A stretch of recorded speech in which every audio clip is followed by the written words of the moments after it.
Record. Hello, everyone, and welcome to this edition of Phillies Talk Podcast. It's the long-running independent show, not to be confused with NBC's Phillies Talk Podcast, but this is Rich Baxter, and I'm joined each week with my good buddy, Mr. Matt Veazey. How are you, Matt? Oh, already, Matt. I got you. Okay. I'm here with the original long-running Phillies Talk Podcast, not these interlopers, big boy interlopers from NBC. Yes, and thank you so much for bringing that up last week. I always forget. I was watching the broadcast this afternoon, and I heard Tom McCarthy come up and say, don't forget to watch the next edition or listen to the next edition of Phillies Talk Podcast. I'm like, oh, we made it to the big time. But no, they copied the name. But if you've been listening for a long time or if this is your first time, we want to welcome you. And Matt, I want to thank you very much for inviting me to opening day. I enjoyed myself so thoroughly. It's still a couple days afterwards, and I'm still on cloud nine over it. It was a great day down there opening day, Rich. The weather was perfect. I believe the crowd announced was well over 40,000. Maybe I thought I heard McCarthy say it was 44,000, but it was definitely over 40. Yeah. They had perfect weather. I mean, it was like a Goldilocks day, not too hot, not too cold. It was just right. And we had a good time down there, and so did everybody. Great opening day festivities by the Phillies. Fantastic job by the military putting out the giant flag in center field as they usually do. And the Phillies honored the two police officers from the Pennsylvania State Highway Patrol who had been recently killed tragically in that auto accident. And then you had the Ukraine issue. So they made sure that they did a moment of silence for that stuff. We had some excitement and frivolity added by the Fanatic parachuting in. Fantastic job by, I don't know if that was actually, our long running, Fanatic buddy who was handling the duties that day, or if they had one of these Army paratroopers, in the Fanatic costume. But either way, it was a nice job by the Fanatic parachuting in on opening day, and a great time. Weather, of course, the Phillies won. So a bunch of big blasts, which is, the offense scored 9 runs. That's what we wanted to see out of this team. So good time had by all. Yeah. Unless you were an A's fan. For sure. It was awesome. As you said, the Fanatics skydive into the park was thrilling. A few military guys came in before him, and we were actually seated right out there in the Hall of Fame level, close to the Fanavision. And man, some of those guys took a wide turn, finaling themselves into the stadium. I was like, oh my God, is he going to hit the Fanavision? It was a little scary there for a minute, actually thrilling to see. Yeah, I think they did that on purpose, but you're right. They swooped in right in front of that giant Fanavision screen out there. And like you said, especially the first guy, when the first guy did it, it was like, oh, this guy's we might be seeing we might be here witnessing a little tragedy here. But, he pulled out, like it just seemed like the last second. And, when the second guy came in and he started heading the same direction, I'm like, this has got to be a planned, type of deal, where they're doing a little stunt action, making you think, that they're possibly going to crash. Sure. At least I hope it was planned. The Fanatic, they didn't mess with him. They dropped him right down in the middle and didn't go anywhere near the Fanavision. So.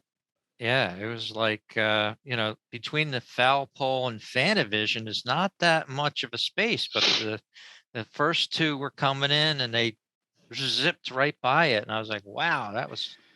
And I'll tell you what, we had a little faux pas. I think I received a few complaints, on social media and not just on Twitter, where I do most of my Phillies action, but even on my private Facebook, received complaints about NBC.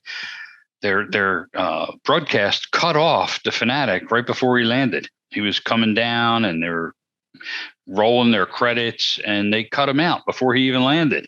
I mean, that was a big thing, and people were complaining about it. And uh, you would have thought it would have only taken them like 20 more seconds. Like I know they have these things that hard breaks or whatever the heck they're doing, but it's opening day, to Yeah. take 20 seconds and back everything up, a 30-second commercial spot, cut it out and throw it in at the back instead of the front. Let the people, especially you could have cut it out before he even, before you even started talking about it. But if you're going to go with something like that, they cut it off right at the end. The people, they pulled the rug out from under the people. But I got thanks because you and I again at the game. I was doing Facebook Live, and my broadcast had showed the whole thing, the Fanatic land in and his little annex right afterwards. So I was glad that I was able to bring that to at least my friends, on Facebook. Yeah, the people were clamoring for, more coverage, pregame coverage. They wanted to see the team walk in like we got a chance to see. But unfortunately, I guess, due to programming or whatever, they don't include that part for the home listener. And, as you said, maybe they could sell some advertising around that, because it seemed to be a lot of people clamoring to get in on that. And everybody can't make opening day. There's Yeah, only we had to hear a lot of, talking head, frivolity, opinions, blah, about talking about like next to nothing. And we're going to have all year to listen to these guys, spout off about their opinions. And they had plenty of time before this. So there was absolutely no reason that NBC Sports couldn't have covered the entirety of the opening day, ceremonial part. So, unless there was some, contractual reason why MLB wouldn't allow that, or the Phillies wouldn't allow that, which I can't imagine. I thought it was just an overall poor production. They allotted an hour, I think it was on NBC Sports Philadelphia, from the game time was like 3, so they allotted an hour from 1 to 2 on NBC Sports Philadelphia for a pregame show, and they had, I think, Barkan and some talking heads there, and then they go from 2 to 3 with another hour-long pregame show with NBC, the NBC Philadelphia people, and with all that coverage, they could have got the talking head stuff in the first hour, and then let the fans, be a part of the home fans who can't get out to the ballpark, be a part of those opening day festivities. But maybe maybe it's an idea of, if we put that on, people won't come out to the ballpark. But there's almost no chance of that. Opening day is an event. People are going to come out to that. I got down there, I guess about. I mean, I was running late. I wanted to get there a couple hours before the game, but I got there about an hour or so before the game time, and I had some nephews who were tailgating down there. So I parked and I walked over to where my nephews were tailgating and had to walk through the entire lot. I believe it was like lot M and lot N on I guess it'd be the south side of Patterson Avenue, and it was a zoo. I mean, and a zoo in the best sense of that word. It was a party. A lot of young people, and by young, I mean in there for me, I'm 60 now. So a lot of people in their 20s and 30s, smattering of, people older than that, but a lot of people out, it was good to see all these young people out there getting ready for a baseball game. And they were tailgating. You saw a lot of the cornhole. You saw a lot of cookouts going on, a lot of big vehicles, some customized buses and camper type vans and SUVs. People, with the hatchbacks open, music blaring out of them. So it was a real party atmosphere in the parking lots too. So just an overall great atmosphere there for opening day.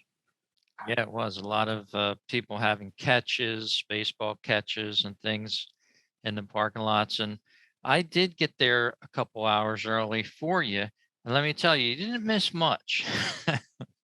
I walked around the stadium a couple times, which gave me some exercise. And as you said at the beginning of the show, it was a great day to get some sun on you, get out, do some walking. But in years past, they used to have band playing. They had a mobile set up for that with a stage, and it was the same band for a couple years. I remember seeing them for a couple years in a row, but I guess maybe post COVID here, they wanted to play it a little um, thinner, so to speak, and they didn't have the vendors that they usually do. They used to have like the Budweiser big horse there with the little back thing that he used to wagon, I guess you would call it, in the old days. Nicely ornated with the Budweiser logo on it. That wasn't there this year, but in the spirit of baseball, that was the draw this year, and I would gladly trade all those things for what I saw that day. And as you said, a perfect day for baseball. Some other things, the bag policy changed at Citizens Bank Park, and you were nice enough to send that out on your at Phillies Bell Twitter feed there. And, it is on the Phillies website, but it's not first and foremost on the main page. You got to dig a little bit to find it. And I was even thinking myself before I was going up, I wonder if anything changed. Then I saw your tweet, and it did change. A lot of bags that we used to be able to bring in. I was a big bag guy back in the day. I'd bring my backpack, a lot of stuff I didn't need. I mean, I remember bringing a camera tripod with me and hanging it on back of the backpack. So a crowd like that yesterday, 44,000 people, or a couple days ago now, would be banging into the, tripod that you're carrying around and knocking you around and stuff. And, it's not necessary, I don't think, to bring all that stuff into the stadium. But, if you're used to it, like many fans have been over the years, you're a little perturbed by it, of course. And I brought in one of those Acme plastic bags, just happened to be, and I was They're fine. illegal in Philadelphia now, Rich. Yeah, yeah. Don't let Mayor Kenny see you with Yeah. that plastic bag. I did take it home, and it is currently in the studio. Actually, it's I did empty it out. I only had a couple things in there. I had a hat, a Columbia sportswear flannel, just in case it got a little, chilly out there and I needed to get warm.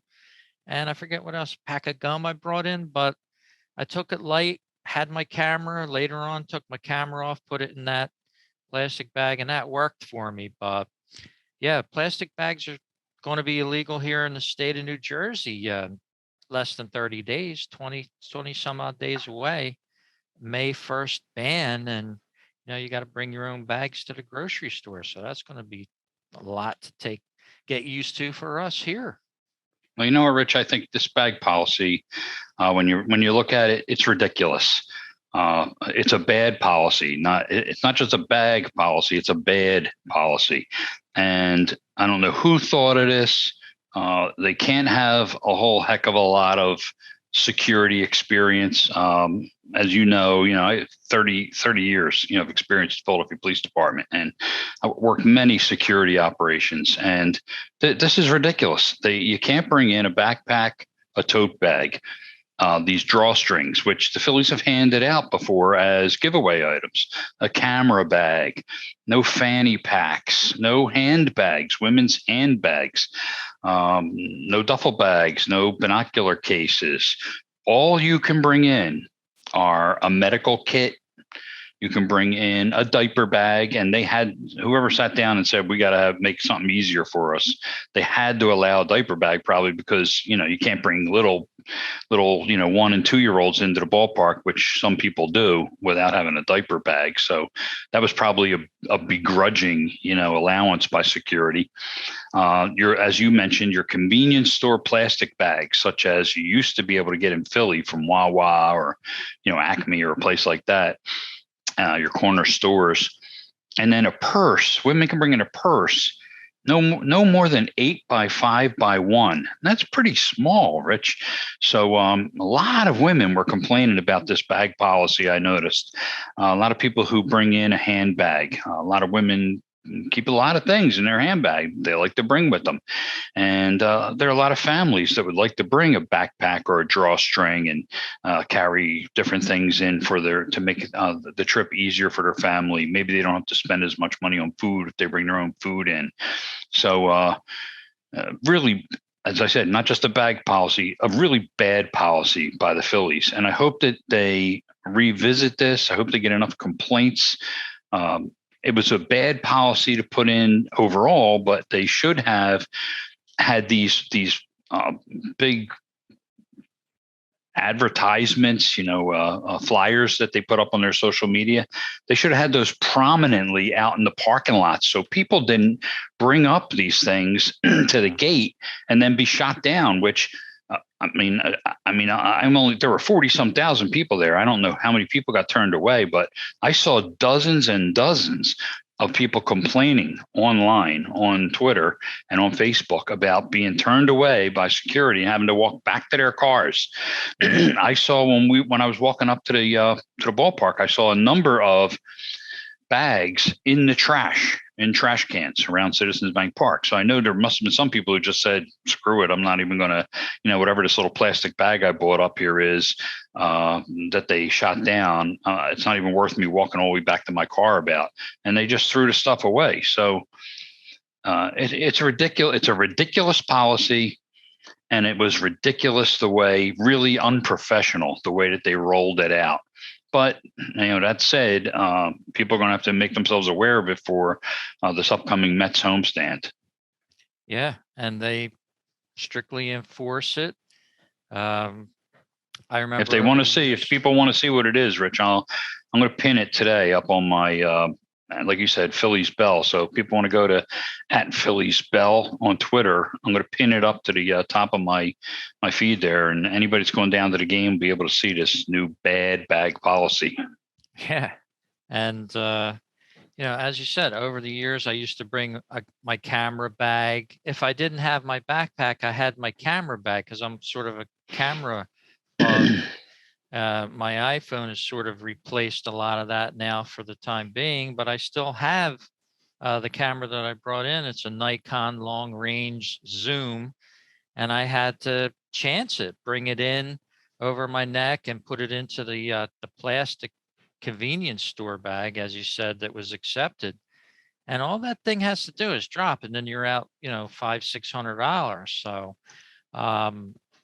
not the most convenient policy for bags. A purse, 8 by 5 by 1. That's got to be one of those little clutch purses. That's that's not your average everyday wife's purse there. That's one of those go out for dinner at night type purses. 8 by 5 by 1. I don't think I've seen that many small purses for a lady. If anything, it's a little,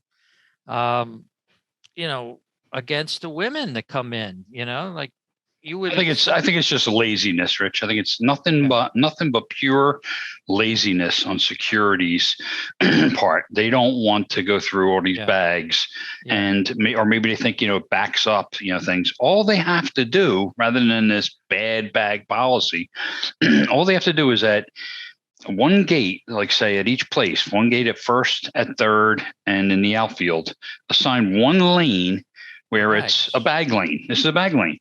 So if you get in this lane, hey, you might be having to wait behind a bunch of bags. So don't get in this lane if you don't have a bag. And if you do have a bag, hey, you can bring in a bag in certain bags, backpacks, what have you, but you're going to have to wait while we search it. That's all they had to do.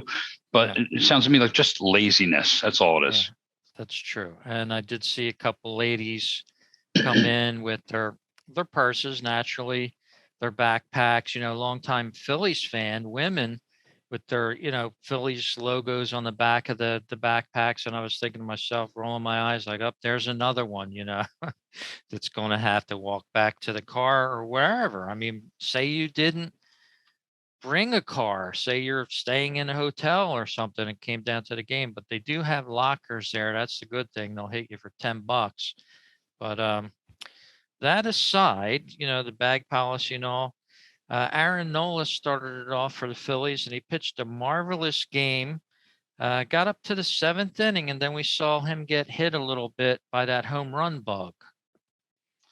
Yeah, he did good, through the first 6 innings. Overall, he had a pretty good night. When you really break it down, he went into the seventh inning. He struck out 7 batters, didn't walk anybody. But it's the bugaboo with Aaron that followed over from last year, which is when he gets tired, the home run ball victimizes him. I hang a little bit of this on Girardi because it's opening day. In my opinion, he should have said, "Hey, I got 6 out of Aaron. Let's see how he does with the seventh." And the seventh, he should have been on a short leash. When he gives up a couple of hits early, that's the time to go get him. Yeah. Instead, you wait till he gives up the home run, and now we got a whole new ball game. And now Nola's ERA is bloated.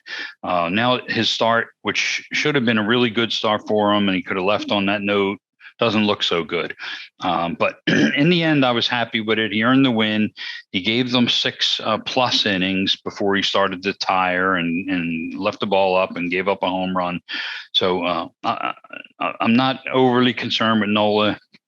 Opening day, Gibson gave them a great start the second game. Zach Eflin today, it was a little bit of a struggle for Eflin. He went 4 innings today, and we're doing this on Sunday afternoon. He only allowed 2 hits. He walked 2 batters, struck out 3, but he seemed to be struggling through it. And he had in trouble. I believe it was the top of the 3rd inning. He had the bases loaded, nobody out, and got out of it very fortunately with a smash line drive right back at him that he did a nice job snaring the line drive and turning and throwing to Gene Segura to get a double play. And then was able to pitch out of the inning. Eflin actually got out of the game, nothing. Unfortunately, right now it's not nothing. They're down in the game 2-0 here in the bottom of the 7th inning, and Phillies don't have a lot of offense going today. We only got 2 hits so far, and they're both singles, one each by Johan Camargo, who got to start at third base today, and another one by the backup catcher Stubbs, who also got to start today, giving JT a break. So. It's the starting pitching. I think for the first 3 starters, I'm fine with the way they did. The bullpen is kind of giving it up a little bit here today. Bailey Falter didn't do that well. 2 1/3 innings. In his 2 1/3 innings, he gave up 4 hits. He gave up a homer. Isn't that a PBS series? Bailey Falter? Sounds like I don't know. I'm really not sure. It does sound like a PBS series. Something Falter, I know. Faulty Towers? I don't know. Something like that. But Bailey Falter Towers, he was faulty today. So that's been the difference has been Falter's faltering and the Phillies bats faltering this afternoon.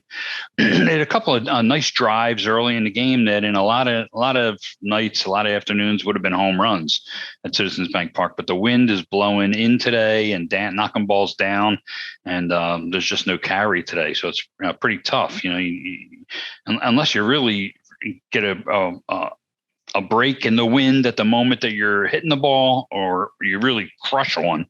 It's going to be tough to get one out today at Citizens Bank Park. The A's have one, as I said, but the Phillies, again, only 2 hits, and 2 hits isn't going to do it for you.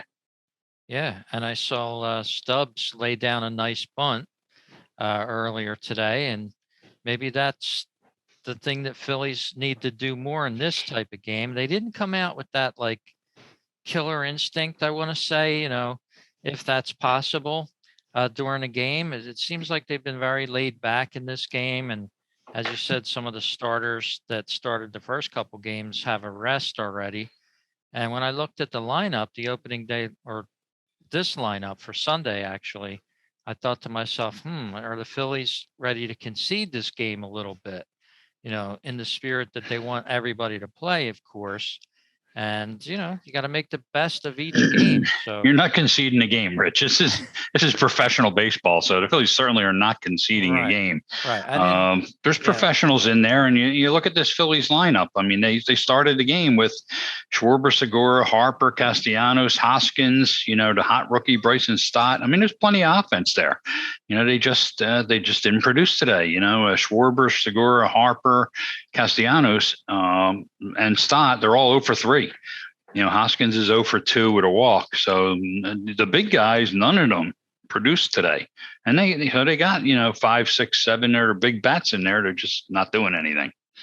So I don't Yeah. think it's concession. It's Yeah. just it's one of those days, and this is a guy. When they started the game, they had Dalton Jeffries on the mound for the A's.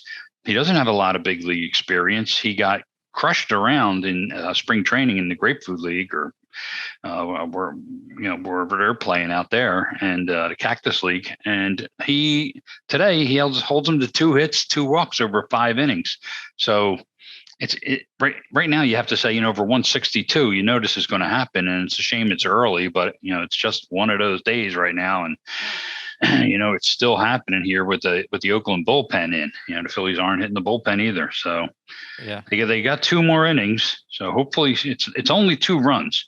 And with this offense, with these hitters, there's plenty of talent, plenty of chances. They're right there, but it has that frustrating aspect feel to it today, of like it feels like nothing's going to happen, and you just hope it's one of those days where it plods along like that, and then you go, hey, all of a sudden they woke up. That's what you hope. Yeah, it'll be a late wake up for the Phils in this game, as you said. But it's one of those games, and you just had a feeling. I did earlier as I was looking at the starting pitcher, and I was like, oh man, is this going to be one of those games where he looks like Cy Young against the Phillies? And he's obviously a guy that's been hit around before, but maybe he's coming into his own a little bit more this year. And it was just an off game for the Phils, though they still are in it.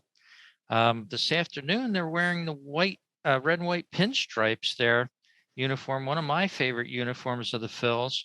And if it was any other Sunday, you would probably see them in their cream color uniforms, which years ago when I first started going, they switched to those cream color uniforms on Sunday, and I never was a big fan of them. I love the cream uniforms, Rich. So I'm not with you on that. I like both the cream uniforms and the powder blues. I've been of the stated opinion that I think that the Phillies should go back to the powder blues from the 70s and 80s. Go back to the powder blues as their everyday road uniform, and just keep these creams, for day games and that kind of thing. But I think the cream uniforms are sharp. Throwback, I believe, to like the Whiz Kids type era. But what ended up happening was that the company who delivers the powder blue uniforms and the cream uniforms to the Phillies was not able to deliver those uniforms to the Phillies on time. The statement that Dave Buck, who was Phillies EVP, made today was that they weren't able to deliver the uniforms on time, and it's a shame. The fans really liked them. The supplier, which is Fanatics, is just backed up, and it says they're doing the best they can. So seems to me like, Rich, Fanatics is backed up. Yeah. You would think, they're backed up? They backed up the major league team. Like, how are they backed up? You would think that the major league Philadelphia Phillies would have been like the first priority, and they could be backed up on everybody else. Yeah. So not a good statement for Fanatics. Yeah. Have the factory work overtime, pay people, supply your main product for sure. Yeah, it's almost amazing. Seems pretty lame. Yeah, and we've heard that a lot across many different industries. Supply issues, quote unquote. Get your act together and get those uniforms. If nobody else, like you said, get them down to the team. Forget the orders online. Fanatics is one of those companies. I don't like to order too much from them. I wasn't impressed with some of their T-shirts that came through. They're so thin. Some of them I wear them for night shirts. So yeah, you got to be careful with what company you're dealing with. There's a couple local places and Fanatics isn't necessarily local or national, but there are even a couple local places that you got to be careful about what you're buying, quality wise, sizing wise, that type of thing. Yeah. Well, next up for the Phillies will be a more formidable opponent in the Mets, 3-game series at home, Citizens Bank Park, Monday, Tuesday, and Wednesday. And Any thoughts about how they'll stand up against the Mets? It's going to be a good test. It'll be a good test for both teams because I think that these are going to be, along with the Braves, top three teams in the National League East, and the Mets are up against it a little bit with having lost their ace Jacob deGrom. So the Phillies have a bunch of games over the first 2 months with the Mets. A large portion of their season long schedule with the Mets comes in the first 2 months, and DeGrom's not going to be somebody they have to worry about facing. Now, doesn't mean it'll be easy because the Mets rotation is still led by Max Scherzer. So Scherzer is he was battling a little bit of injury problem as spring ended, but he was able to make his first start, and he'll be starting against the Phillies, I believe. So you'll have Mad Max to deal with, and the Mets have spent some money this year. They bought in, made a nice deal. They bought in Chris Bassett, who was a really good pitcher last year for the Oakland A's. He had a nice start in his first start. Scherzer was strong in his first start. They gave a guy by the name of Tyler McGill the opening day nod in place of DeGrom, and McGill goes out and only allows 3 hits over 5 innings with 6 strikeouts and no walks. So they've got a pretty good bullpen. Now, the Phillies, I'm not sure what Mets closer Edwin Diaz status will be. The Mets closer is on bereavement, the bereavement list. I think his grandfather passed away, so Diaz may not be back at all for the Phillies series. So, but the Mets still have a really good bullpen behind him. I think you'll see Trevor May, Adam Ottavino, guys like that step in Seth Lugo. They have a pretty good bullpen. So, the Mets have a pretty good ball club this year, and so do the Phillies. So it'll be a good series. Now, the Mets right now, taking a look at it, they're up 2-1 on the Nationals in the 6th inning down in Washington. And if they can win that game, the Mets will have swept an opening 4-game series from the Nats. So it's a nice start to a season for New York to get off 4-0, assuming they can close this one out in Washington. Yeah, that would be an awesome start for them, and Phillies trying to stay up with them. Monday starter is going to be Ranger Suarez for the Phillies. Looks like he's taking on Tayshaun Walker for the Mets.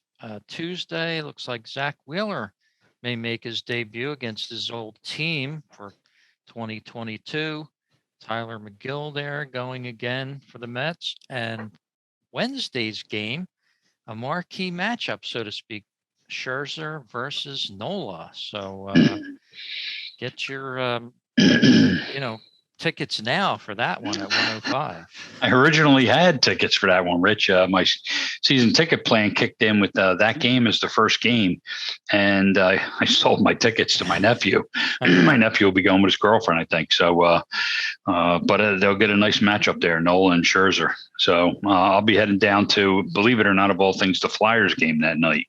I'm taking it in with my brother, but I bought those tickets like back in October and hoping that, by the end of the year, this might be like the Flyers fighting for a playoff berth, type game. And of course it turned out, that season went in the tank, but it's still a nice time. I don't go to a lot of Flyers games, so it'll be a nice thing to go to. But again, I passed on that Wednesday Phillies game, and looks like I passed up Scherzer against Nola. That's all right. There'll be plenty of chances to get down there this year. Yep. And there's a link on the Phillies website by Todd Zielecki, as you told me earlier. You want to read more about those Phillies cream color uniforms? Pretty cool there. How they say they're backed up, doing the best they can though. So maybe that means maybe by this week with the Mets, who knows? They'll be back. But if nothing else, like you said, the red pinstripe uniforms are classic. So, they still look sharp. Yep. And what a great way to start off the season for Kyle Schwarber with that first at-bat home run. You can't get any better than that. Electric, Rich, electric, wasn't it? Yeah, it felt the goosebumps and the It hair was nice to standing see up. the fans give him a curtain call. Yeah, They kept the fans stayed on their feet, brought him out for curtain call. And he comes out of the dugout, steps out of the dugout, pumps his fist at the fans a couple times. You tell he was really jacked up. yeah. So yeah, really nice moment there. He really energized the fans, and Nick Castellanos getting a home run in the second game for the Phillies. That was amazing, along with Reese Hoskins. I work with a guy, a little side note here, who likes the DraftKings sports betting thing. And he went on before the game and had a feeling that Castellanos was going to hit a home run, put a bet on him. Of course, he collected on that. He was happy to show me and tell me during the shift that we worked together. It's like, yeah, just hit one. I had a feeling he was going to hit a home run. So later on in the game, he gets another feeling that Hoskins is going to hit one. So he goes with an in game thing, and no sooner a minute later, he hit a home run. So The old amazing. feeling, sometimes you never know. You got to go with those feelings. He had that ESPN working. He must, he ESPN, something like must that. have. He had a great opening day weekend with that. But close out the show here. We'll take a little look at this ring. It's the World Series ring for the Atlanta Braves. Did you have a chance to see this yet, Matt? Not interested, Rich. Uh, Atlanta Braves. Yeah, very nice. It's beautiful. Ring. Yeah. Look, it's got a tomahawk on it. Isn't that racist? I don't know. Custom cut rubies in that tomahawk, not just your average everyday one. The jersey number set with diamonds. My co-host on Baseball Talk Radio Show podcast brought this up to me earlier in our other podcast we do on baseball. 23 diamonds on this side, symbolic of 23 home runs hit during the postseason. I think it's amazing the way they design these rings. And I wish it were a Phillies ring, of course. Yeah. A little bit more to this ring. The top pops open, and inside you have the Atlanta Braves Truist Park with some more little rubies set into it. 11 World Series home runs were hit. You get 11 rubies inside the ring. So, and not to be That's very nice. Micro LED lights illuminate when you open this small. It's beautiful. Wonderful. Very cool. And of course, on the top, wow, that ring is very nice. I think the only thing that I would like to see less than this, Rich, is a Mets World Series ring or a Dallas Cowboys Super Bowl ring. Yeah, very sharp nonetheless. We wish it were Phillies. Now, speaking of those Mets, fans want to pay attention to the schedule if they're going down to see the Mets games this week. The first two games have a new earlier start time. They're 6:45. So if people are used to a 7:05 start, the start time, first pitch time will be 6:45 on both Monday and Tuesday. And then that Wednesday afternoon game is getaway day, 1:05 p.m. Phillies after that will be going on their first road trip of the year. They head down to Miami, where they'll take on the Marlins in a 4-game series from Thursday through Sunday to wrap this week. And then they fly out to Colorado. Next week, they'll be playing next Monday to Wednesday in Colorado, in Denver against the Rockies. So 6:45 starts the next couple of days. You might want to get down there a little bit earlier, maybe than you usually do. Yeah, and of course, traffic is always a little bit worse closer you get to rush hour there. So that'll be interesting. People get to the ballpark early anyway, Rich. So, nobody gets to the ballpark. I mean, maybe somebody does, but most people don't get to the ballpark at 7:05 for a 7:05 start. But it's just that, people want to keep that in mind, for when they get down there an hour before the game, like they usually do. You're not going to have as much time before the game as you're used to having. You may want to grab that something to eat and then get to your seat, a little bit sooner. That's very good advice, Matt. And of course, check out Matt's Twitter feed at Phillies Bell. Check on the acceptable bag policies, which aren't many, as we told you during the show here. So check that out as well. And stop by fightingphillies.com. writing on the blog there, and you can listen to the podcast right at fightingphillies.com, as well as all the major podcast outlets on YouTube. We stream them when we can, and on Facebook as well. So check it out there. Matt, it's been another great show, and I appreciate you joining me. And I know we'll be taking in at least another game or two, maybe together this season. I look forward to it. Sounds good, Rich. Sounds like a plan. All right. Well, thanks for tuning into this edition of Phillies Talk Podcast. We'll be joining you again in a week or so. Take care, everyone, and stay safe.